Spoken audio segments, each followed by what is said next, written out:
Madame, Monsieur, bonjour. Bienvenue dans votre émission Ils ont marqué l'histoire. Aujourd'hui, nous recevons pour vous un grand homme de la scène politique. Son engagement pour le Burkina Faso ne date pas d'hier. Il a joué un rôle clé durant la période de la Révolution et continue aujourd'hui à œuvrer pour le développement du Burkina Faso.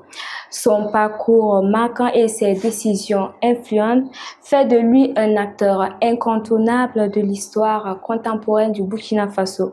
Son nom résonne dans l'histoire politique nationale. Il s'agit du professeur Basile Letari Guissou. Bonjour, Monsieur Guissou. Bonjour. Et merci d'avoir répondu présent à notre invitation. À votre service. Monsieur Guissou, avant de rentrer dans le vif de notre sujet, nous allons tout d'abord faire une petite présentation de vous. Et professeur, vous êtes né à Bobo-Dioulasso le 29 mars 1949. Et vous avez fait l'école primaire à l'école privée catholique Amdalaï du CP1 au CM2. Vous avez fait le lycée Philippe Zenda Kaboré. À l'université, vous deveniez secrétaire général de l'association des étudiants voltaïques et par la suite un grand militant des associations estudiantine au sein de la Fédération des étudiants d'Afrique noire en France et de l'Association des étudiants voltaïques en France. Vous rejoignez par la suite l'Institut de recherche en sciences sociales de Ouagadougou. En 1983, vous deveniez directeur et vous serez appelé au premier gouvernement de la Révolution burkinabé. Après avoir bien évidemment occupé plusieurs postes ministériels, vous représentez le pays dans les plus hautes instances internationales telles que l'ONU et l'OUA. Vous repreniez vos fonctions de chercheur après mars 88 et de 91 à 92, vous preniez une disponibilité et vous deveniez consultant privé. En 2004, vous êtes nommé directeur délégué général du Centre national de la recherche scientifique et technologie à Ouagadougou. Membre de la petite académie, vous êtes professeur titulaire associé à l'université Joseph Kizerbo. Après avoir été président du conseil d'administration pendant 10 ans, vous avez reçu plusieurs distinctions honorifiques comme l'officier de l'ordre national et du mérite, l'officier de l'ordre international des palmes académiques du CAMES, commandeur de l'ordre national. Et professeur Guissou, il y en a tellement de choses à dire sur vous, à tel enseigne que je ne sais pas où commencer. Vous avez été dans des mouvements à l'université, vous avez occupé des postes ministériels, vous êtes également dans la recherche scientifique, mais tout part de l'enfance. Alors parlez-nous, racontez-nous un peu votre enfance. J'ai quand même 76 ans aujourd'hui. J'ai eu 76 ans le 29 mars 2025. Ouais. Ça fait quand même plus d'un demi-siècle d'histoire. Donc mon enfance a été une enfance heureuse, malgré tout. Je suis né à Bobo, comme vous l'avez dit, à Bobo-Dioulasso. C'était une ville très cosmopolite. C'était pratiquement la première ville vraiment africaine de l'Afrique coloniale. Parce que à Bobo, c'était un croisement de citoyens venus des 4 coins du monde, je peux dire, plus précisément de toute l'Afrique occidentale à l'époque, et aussi, bon, bien sûr, de la France. Et on avait, comme je dis souvent, nos enseignants étaient tous des Français, d'abord, et qui nous apprenaient à réciter nos ancêtres les Gaulois. Bon, donc, l'enfance était heureuse. On avait... Bobo était une petite capitale sous-régionale. Les écoles avaient un très beau programme, malgré le contenu colonial qu'il avait. En famille, j'avais un père qui était affectueux, il aimait ses enfants,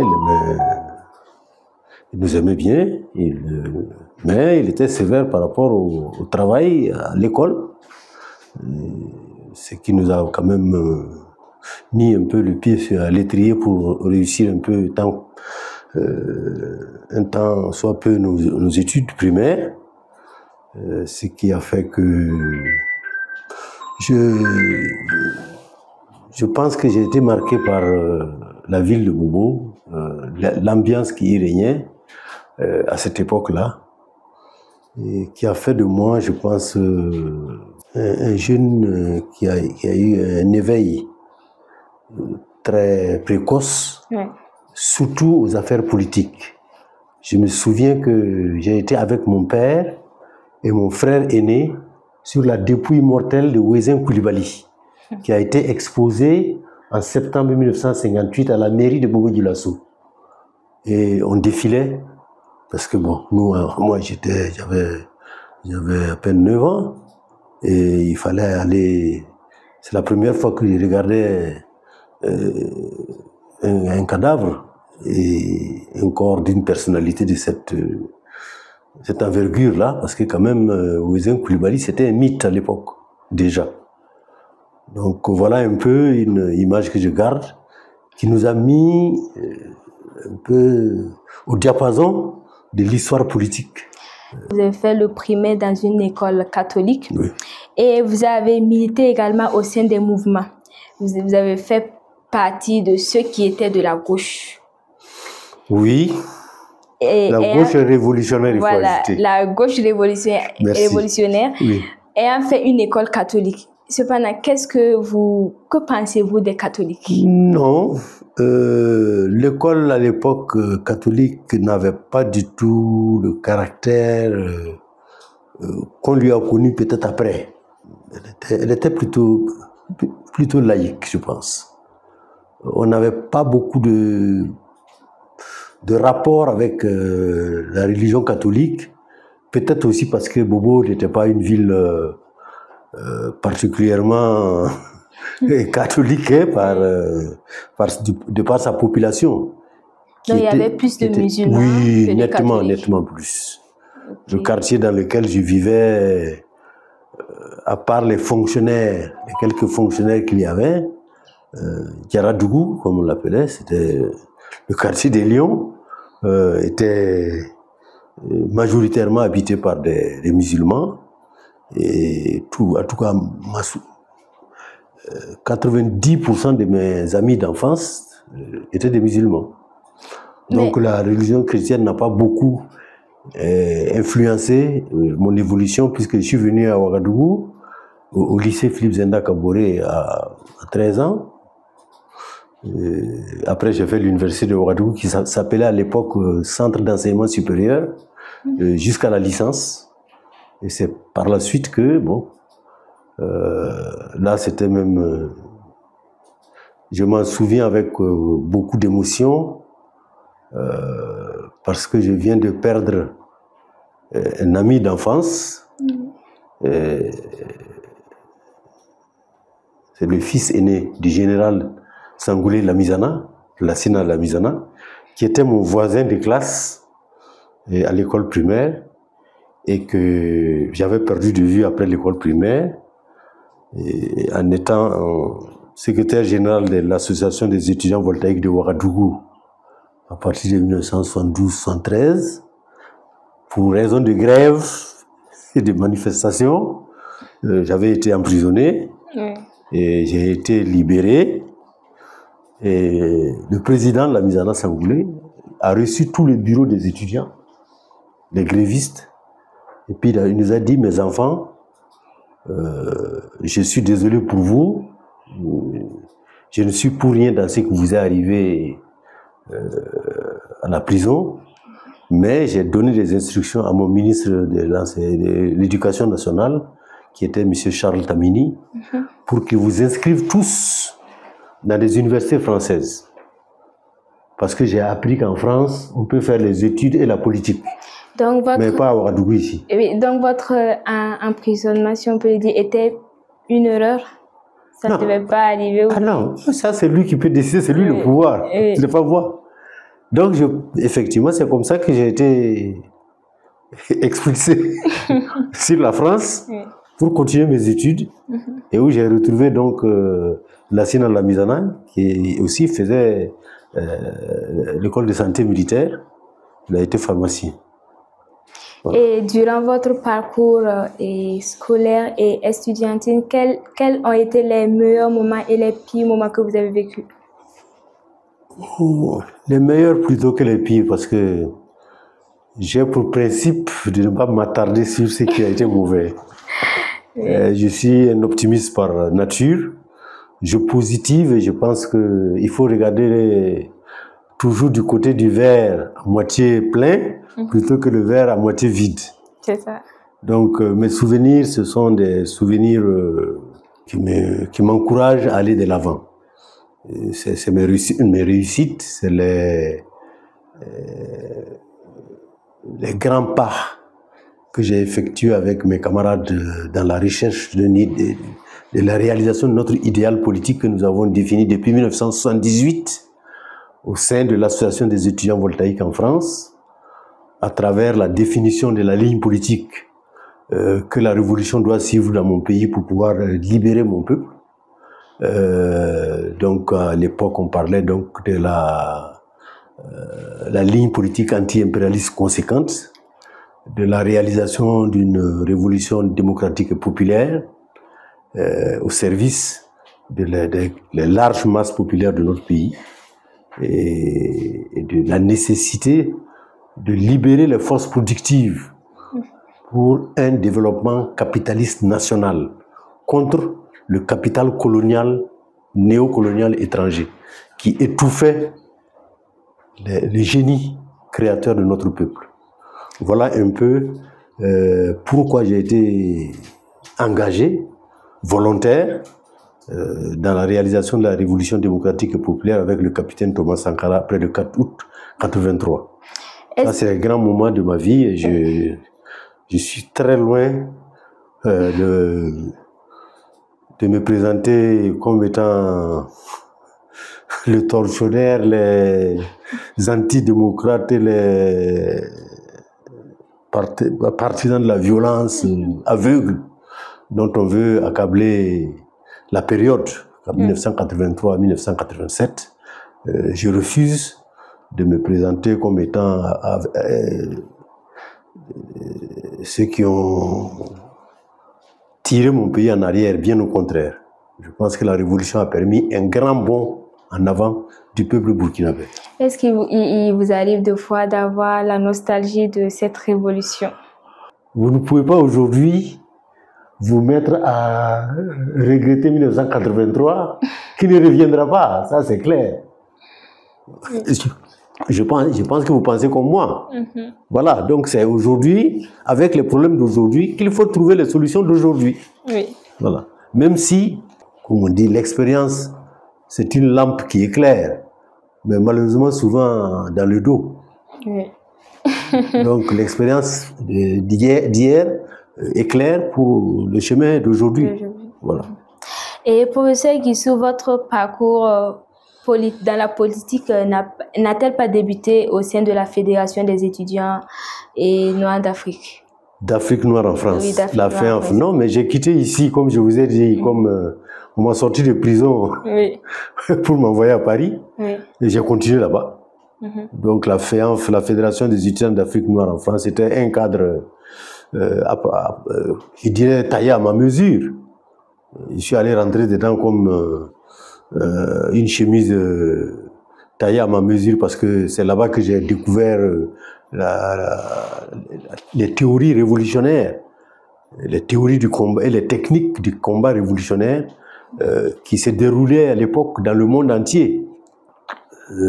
Tous les peuples colonisés recherchaient la liberté et vous avez la moitié de l'Afrique qui était dans les maquis, le Mozambique, l'Angola, la Guinée-Bissau, surtout les colonies portugaises d'Afrique qui menaient une guérilla, une lutte de libération nationale. L'Afrique du Sud, bien sûr, en premier, quoi, avec l'apartheid qui sévissait Donc, c'est autant de mouvements de libération qui ont été soutenus par la Fédération des étudiants d'Afrique noire en France sur le terrain français. Et j'ai l'habitude de dire que Paris était quand même la capitale politique du monde dans les années 70.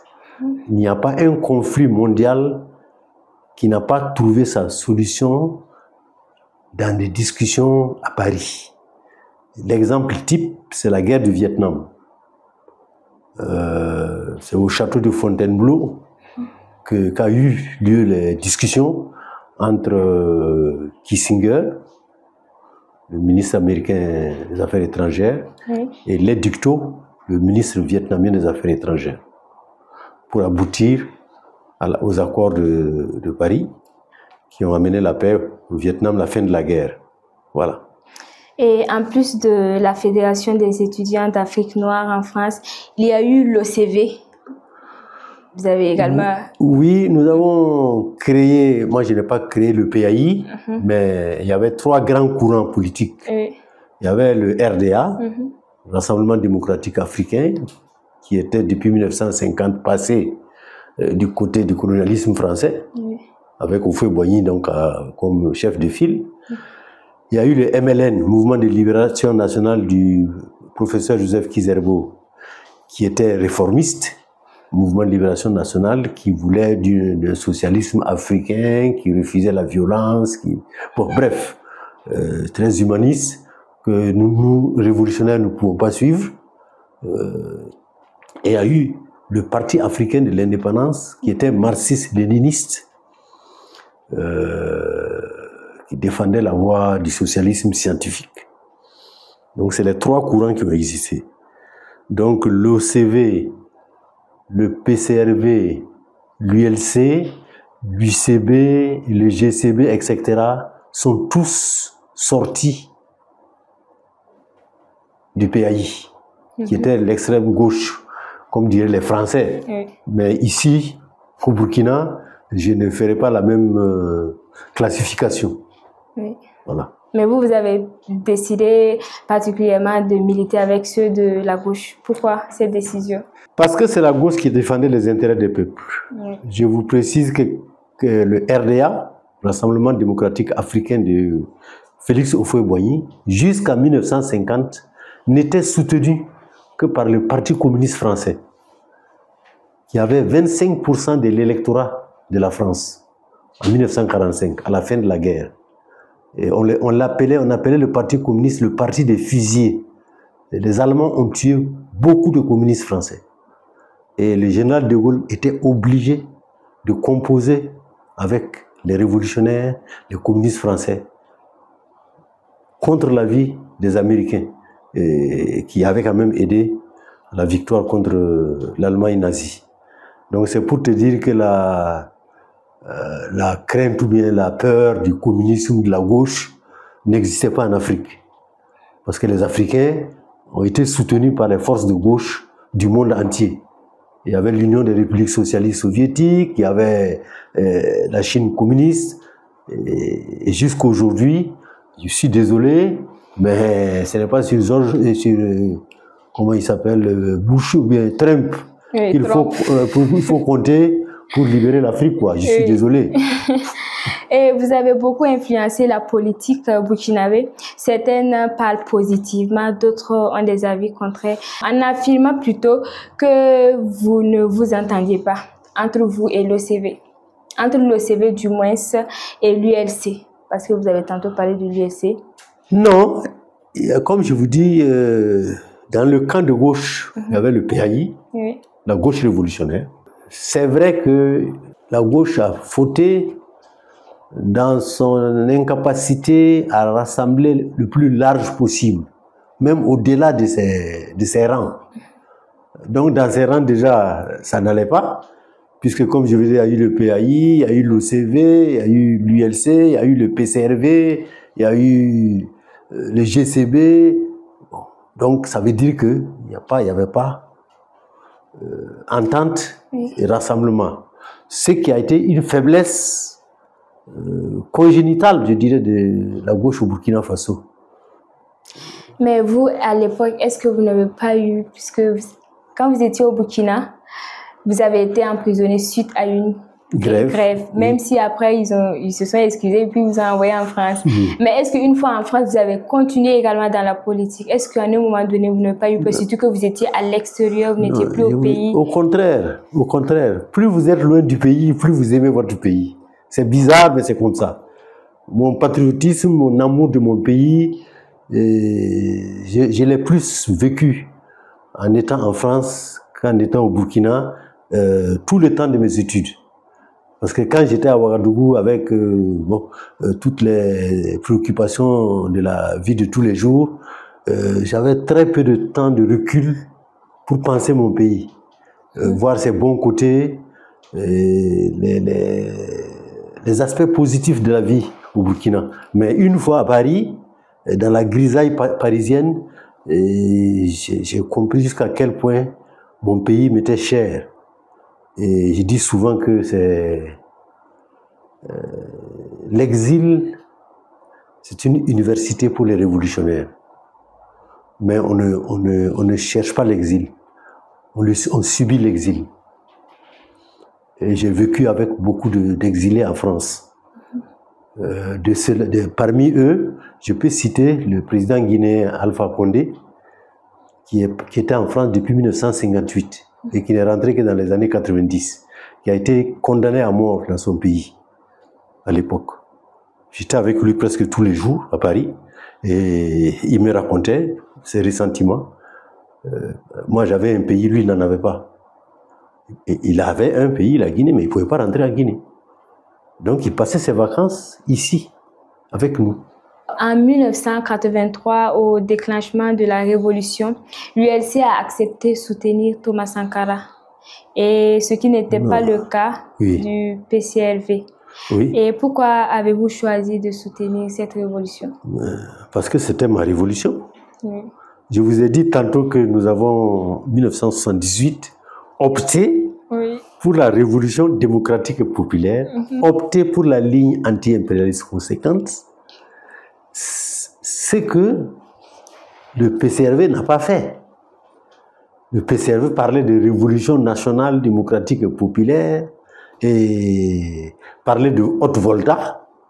Jusqu'aujourd'hui, il continue de parler de haute volta. Nous, on disait que la haute volta, son compte était réglé en 1984 et que c'est passéiste, c'est rêvé au passé que de se mettre à parler de haute volta